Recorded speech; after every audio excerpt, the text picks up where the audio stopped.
We've lived here about 50 years. We would have had to consider moving. There wouldn't have been any other way because there's no other way out of the house that would be safe. Yes, hi, I'm Lynn, and we bought the iconic large lift. The main reason is because we have very steep steps down to the garage, and my husband can no longer tackle steps because he has the Parkinson's.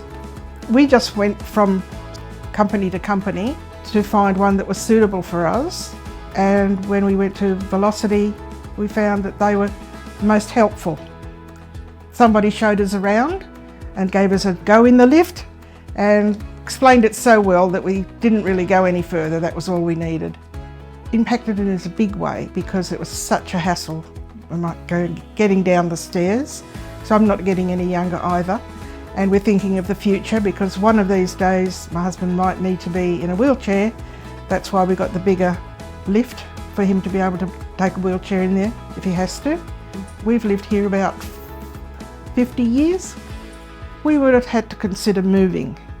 There wouldn't have been any other way because there's no other way out of the house that would be safe. The lift has made it possible. So I use it now. I used to use the stairs because I thought it was better for my exercise, but I cheat now and go down in the lift. And my husband would go to several appointments a month, and so that's easy to get him downstairs and into the car. I would recommend Velocity because of their good service, their promptness with getting it installed, and the aftercare service when I've needed to speak to them.